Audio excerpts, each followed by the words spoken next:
राधे राधे, जय श्री कृष्णा। दोस्तों, मकर संक्रांति आने वाली है और आप सभी जानते हैं कि मकर संक्रांति के दिन स्नान और दान का विशेष महत्व होता है।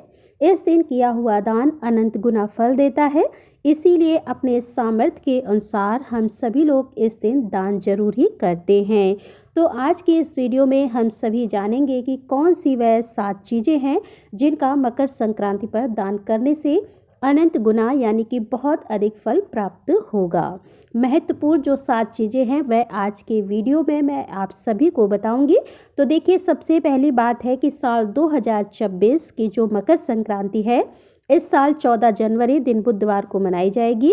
और इस बार की मकर संक्रांति विशेष इसलिए भी है क्योंकि इस दिन एकादशी भी है। तो देखिए, वैसे तो मकर संक्रांति का जो त्यौहार है यह 3 तारीखों में हर बार बड़ा ही असमंजस बना रहता है कि 13 जनवरी को है या 14 को या 15 जनवरी को। लेकिन इस बार आपको किसी भी भ्रम में नहीं पड़ना है। केवल और केवल सिर्फ 14 जनवरी के दिन ही मकर संक्रांति मनाई जाएगी। तो चलिए मैं आपको 7 चीज़ें बता देती हूँ कि क्या आपको दान करना है जिससे कि आपको विशेष फलों की प्राप्ति हो सके। तो देखिए, सबसे पहले नंबर पर आती है खिचड़ी। मकर संक्रांति को खिचड़ी के पर्व के नाम से भी जाना जाता है और मकर संक्रांति के दिन खिचड़ी बनाकर खाई भी जाती है और खिचड़ी का दान भी किया जाता है। तो खिचड़ी का दान करना इस दिन विशेष फलदायी होता है। लेकिन जैसा कि मैंने आप सभी को बताया कि इस बार एकादशी पड़ रही है, तो आप यह खिचड़ी का दान 15 जनवरी के सुबह के समय भी कर सकते हैं। 14 जनवरी एकादशी के दिन ना करें। इस चीज़ का थोड़ा सा ध्यान रखना होगा। इस साल के लिए घर पर अन्न और धन इससे बरकत बनी रहती है और किसी भी जन्म में हमें अनाज की कमी नहीं होती। इसीलिए खिचड़ी का दान किया जाता है, यानी कि भोजन की कमी नहीं होती। चावल और दाल को मिलाकर खिचड़ी तैयार की जाती है और इस खिचड़ी का हम दान करते हैं। तो आप चाहें तो मूंग की दाल से खिचड़ी बनाकर के दान कर सकते हैं, या मूंग की दाल ना हो तो आप चाहे तो उड़द की दाल और चावल को मिलाकर भी खिचड़ी बना सकते हैं। तो इस तरह से सबसे पहला जो दान होता है वह चावल और दाल को मिलाकर दान किया जाता है और इसमें हम कुछ दक्षिणा रख देंगे और इसके बाद अपने हाथों में थोड़ा सा जल लेकर इसके ऊपर से 2 बार हम वार देंगे और अपने हाथों को जोड़ लेंगे। इस तरह से इसे मेहनत करके फिर हम खिचड़ी का दान करते हैं। कोई भी चीज़ जब हम दान करें तो ऊपर से दक्षिणा रखने के बाद में उसे मेहनत जरूर ही दें, तभी आपको दान का पूरा पुण्य फल प्राप्त होता है। और दक्षिणा जरूर ही रखें ताकि दान में कोई भी कमी हो तो वह पूरी हो जाएगी। तो खिचड़ी की मात्रा आप कम या ज़्यादा अपने सामर्थ्य के अनुसार कर सकते हैं। आप चाहें तो 1 कटोरी दान कर सकते हैं, आप चाहें तो इसकी संख्या बढ़ा भी सकते हैं, कम भी कर सकते हैं। दूसरे नंबर पर आता है गुड़। मकर संक्रांति के दिन गुड़ दान करना भी बहुत ज़्यादा पुण्यदायी माना गया है। गुड़ का दान करने से संबंधों में मिठास आती है, साथ ही में पूरे समाज में आपको मान सम्मान की प्रतिष्ठा की प्राप्ति होती है। इसीलिए गुड़ का दान करना बहुत ज़्यादा विशेष माना गया है। तो आप सभी भी मकर संक्रांति के दिन गुड़ का दान अवश्य कीजिएगा। और तीसरे नंबर पर आता है तिल का दान। मकर संक्रांति को तिल दान करना बहुत ही ज़्यादा लाभदायक होता है। वैसे तो तिल का दान हमेशा ही बहुत शुभ माना जाता है, लेकिन माघ मास में और मकर संक्रांति के दिन अगर आप तिल दान करते हैं तो इससे आपको अच्छे पुण्य फलों की प्राप्ति होती है। 10 गुना से ज़्यादा फल की प्राप्ति होती है। मकर संक्रांति को तिल का दान करने से हमारे जो पुण्य कर्म है वह कभी समाप्त नहीं होते, यानी कि हमें अच्छे पुण्य फलों की प्राप्ति होती है। आप चाहें तो सफ़ेद तिल या काले तिल कोई भी ले सकते हैं, या आप चाहें तो तिल से बनी हुई कोई मिठाई ले सकते हैं। तिल के लड्डू ले सकते हैं, रेवड़ियाँ आती हैं मार्केट में वो ले सकते हैं। इनका दान भी आप कर सकते हैं। चौथे नंबर पर आता है सप्तधान। सप्तधान मकर संक्रांति के दिन दान करना बहुत ज़्यादा शुभ माना जाता है। दोस्तों, इसमें 7 प्रकार के अनाज होते हैं। आप चाहें तो कोई भी 7 प्रकार के अनाज ले सकते हैं। तो दोस्तों, सबसे पहले जौ ले लें। कहा जाता है कि पृथ्वी पर जो पहला अनाज उगाया गया था वह जौ था। पहला अनाज जो उत्पन्न हुआ वह जौ था। तो कोशिश करें कि जौ हमें जरूर ही लेने हैं। इसी के साथ में हम चावल ले लेंगे। सप्तधान में चावल का दान भी बहुत विशेष होता है, लेकिन ध्यान रहे कि साबुत चावल होने चाहिए। इसी के साथ में मूंग का दान भी बहुत शुभ माना जाता है। साबुत मूंग हमें लेनी है। अगर आपके पास में मूंग ना हो तो फिर आप उड़द भी ले सकते हैं।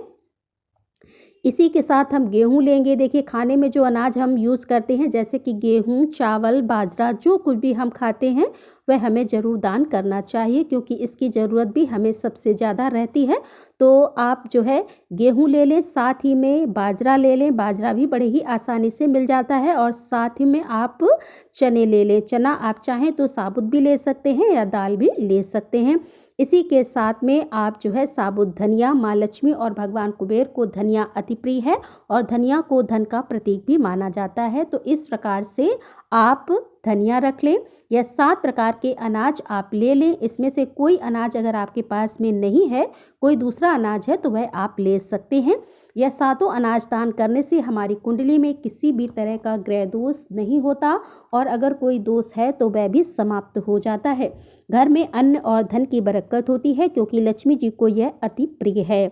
आप यह सब दान जरूर करें। और जैसा कि मैंने आप सभी को बताया है कि इस बार की मकर संक्रांति के दिन एकादशी लग रही है, तो आप इस सप्त अनाज से चावल को हटाकर किसी और अनाज को रख लीजिए। वह सप्त धान भी आप दान कर सकते हैं, उससे भी आपको उतने ही पुण्य फल की प्राप्ति होगी। और अगर आप चावल का दान करना ही चाहते हैं तो आप 15 जनवरी को सुबह के समय भी सप्त अनाज का दान कर सकते हैं। आप चाहें तो इन्हें मिक्स करके दान कर दीजिए, या आप चाहें तो इस तरीके से कटोरी में रख कर दान कर सकते हैं। आप चाहें तो इसे गौ को खिला सकते हैं, गौ माता को खिला दीजिए, या आप किसी ज़रूरतमंद को दे दीजिए, या मंदिर में किसी पंडित वगैरह को भी दान दे सकते हैं। ध्यान रहे कोई भी चीज़ दान करें तो उसके ऊपर से दक्षिणा जरूरी रखें।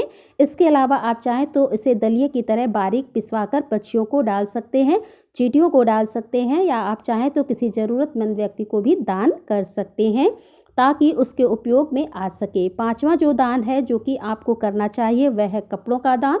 और कपड़ों में भी अगर आप गर्म कपड़े का दान करते हैं तो उसका ज़्यादा महत्व होता है। और देखिए अगर आप काले कपड़े दान करते हैं, काले ऊनी कपड़े अगर आपके पास में है दान करते हैं, तो इससे आपकी कुंडली में राहु का जो दोष है वह समाप्त हो जाता है।